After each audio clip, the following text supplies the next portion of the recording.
kind of all heading towards Scotland needing to beat Denmark here at Hampden. If everything else goes Scotland's way, of course, if we're going to finish on top of this group. But the good news is that that remains a tangible hope, a tangible reality.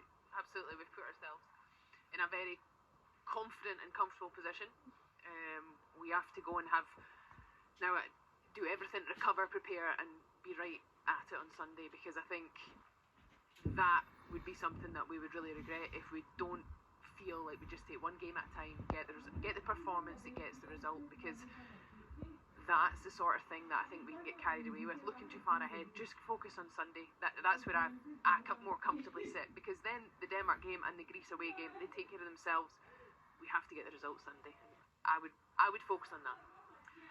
Well, let's do that, and I'm sure the Scotland manager will be doing that. Steve Clarke has joined Jane Lewis. Steve, I think it's fair to say that sometimes results outweigh performances. How big a win does that feel? I think on the performance side, you have to understand how hard we worked out of possession to limit a very good Greek side to a lot of chances.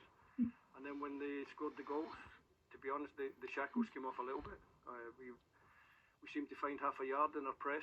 We seemed to run a little bit harder. Obviously, getting the goal quite quickly after they had scored was important to us. And then from there, I think we finished the game strong. Yeah, that showed great character, didn't it, to get back into the game so quickly?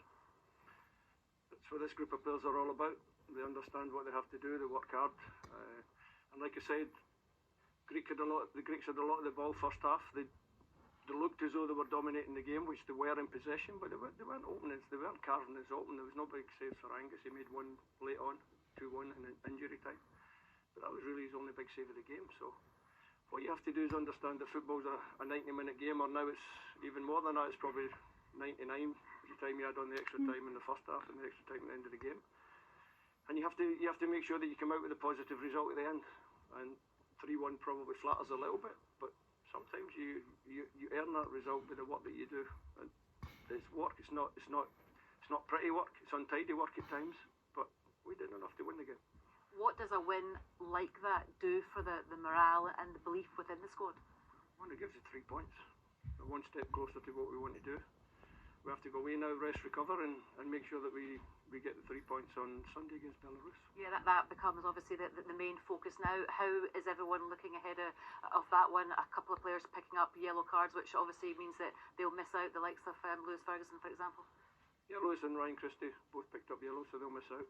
Aaron Hickey's picked up a small injury that I'm pretty sure we'll rule him out the next game as well. So got a little bit of thinking to do tonight in terms of how we pad the squad out. But no, listen, it's part and parcel of the qualification process. The ones that need to come into the team will be ready to do the best they can. A big incentive though, big carrot for the players, because obviously if you get the win against Belarus, and if Greece don't get the win in Denmark, you're definitely secured of a playoff. Well, we can only concentrate on ourselves, so we don't worry too much about the game in Copenhagen. We have to win here. We have to get 3 points, and then we'll see what the situation is after that. Well done tonight. Thank you. Brilliant stuff.